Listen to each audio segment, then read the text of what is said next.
Hello, everyone. I hope you're doing well. Hope you're having a great week.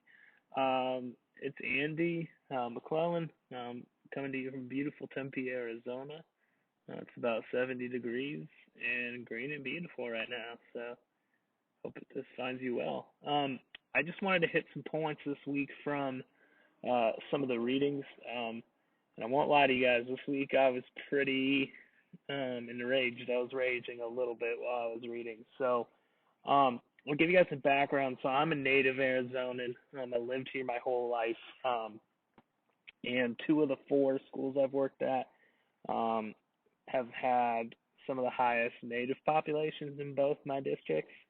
Um, so the Ovando reading particularly was outrageous to me. First of all, I'll admit some of these statistics I did not realize were true. Like I did not realize that there could have been up to 1,000 different Native American languages being spoken in the 15th century. I, um, I didn't realize that the United States Congress consistently refused um, to publish official documents in minority languages, including Native American languages. I, uh, I did not until this week realize quite the extent of the ethnic cleansing that um, was done to various Native American groups. I mean, especially here in Arizona, where we have the Navajo Nation, which is the largest nation in America. Um, talked a lot about repressing Indian language as part of kind of a cultural genocide, um, and sort of this pro melting pot ideology, um, which is actually interesting because my school that I teach at, I teach social studies, and we're studying immigration right now, and we just talked about the melting pot a little bit, and how that is, while immigration is a good thing and we should celebrate cultures, the melting pot can also sometimes be uh, held up as a standard, but we all can forget that it really can mean that we're trying to get rid of cultures in favor of whatever the American way of life, the American standard of culture is.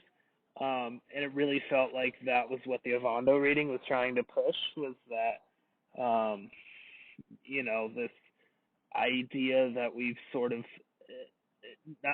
not just Native Americans, but I looked at it through a Native American lens, because the school I teach at has the highest Native American population in the junior highs in my district. Um, how we've sort of ethnically cleansed, um, Native Americans over time and forced them into culture. And I really related to that in my school because I still see that the effect of that today.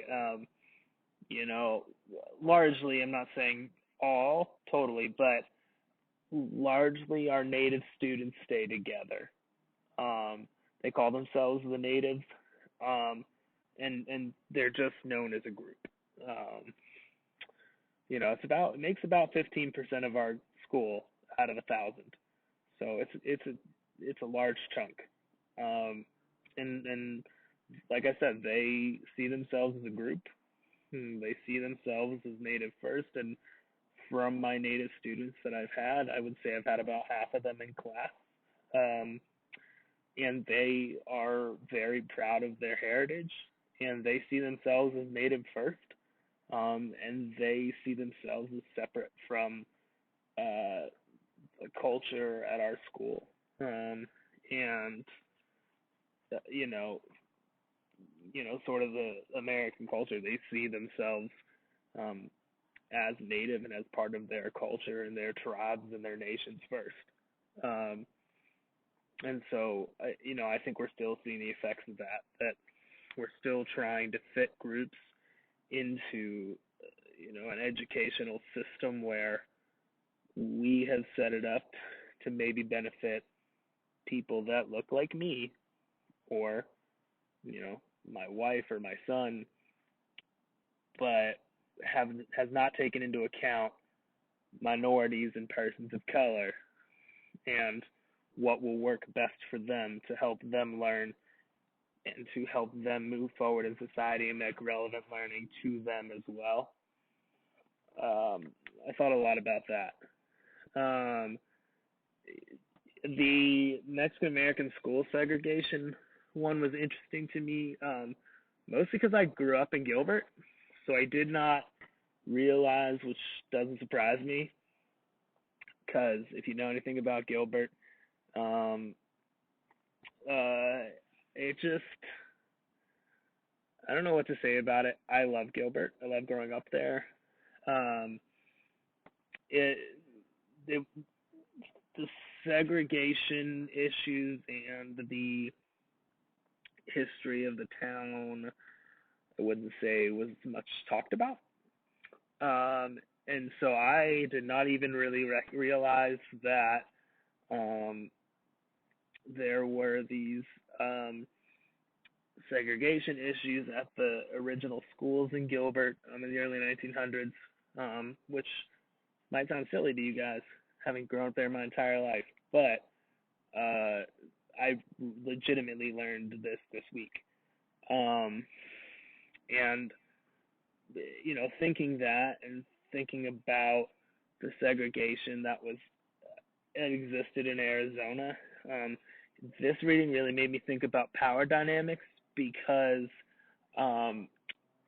we are still seeing the benefit of power dynamics for certain groups, particularly Caucasian white groups in the school system, because in the early 1900s in Arizona, it specifically said that segregation of Mexican Americans and Mexican immigrants was strictly illegal, but those in power still powered through with that segregation even still. And like the reading said, it wasn't until the 50s that some of those lawsuits started being successful, even though there had been subsequent lawsuits many decades before that. And so I think we're still seeing that today. Again, I think, unfortunately, I've only taught in low socioeconomic schools, and I never necessarily intended to set out for that population, but that's where I got hired out of college, and I just sort of fell in love with that and found that role and felt like that was my calling. And I think due to history, due to segregation, due to historical trauma that we inflicted on these groups of minorities, I think we're still seeing the effects of that now. The schools I teach in are largely minority schools. I would venture to bet that there are less than 200 out of 1,000 Caucasian students at my school. And that's pretty much every low SES school that I've taught at. And I'm not saying that's every low SES school, but it's a lot of them. They are high minority schools, and I think that's the system we have in place has largely set that up that way. And then the other thing I just want to hit really quick, I know this has gone on really long, so I'm sorry, but I just have a lot this week. The eugenics reading was unbelievably infuriating.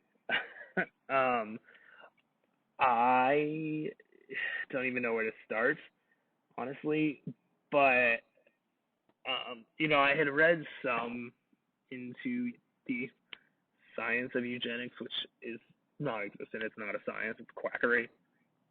Um, but hadn't read too deep into it until this week, and I honestly had to read this reading a couple times to really believe what I was reading. Um, I just felt infuriated, and I felt heartbroken reading this reading because there's whole generations of students in America and people in America that just were never seen for who they were.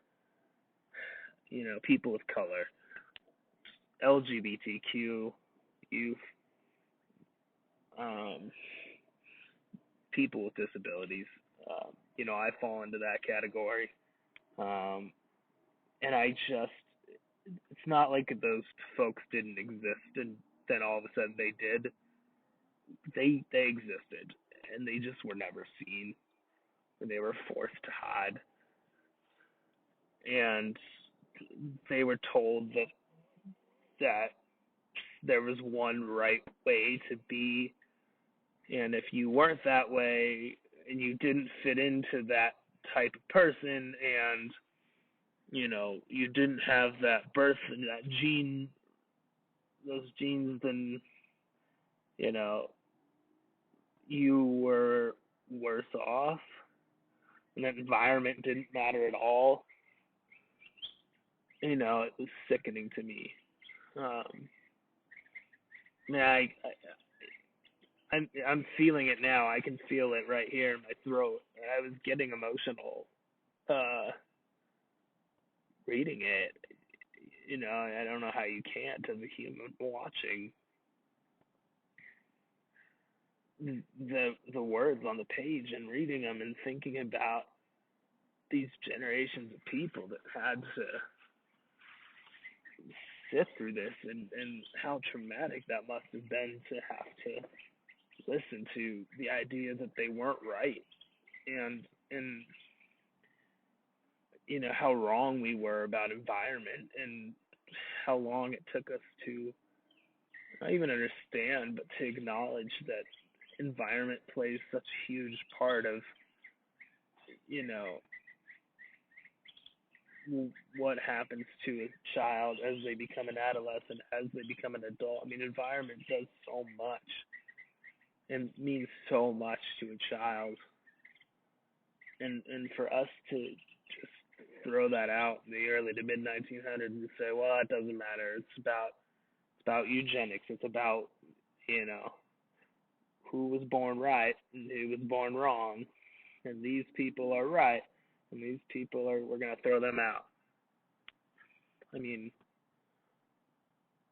it's infuriating. I don't know what else to say about that.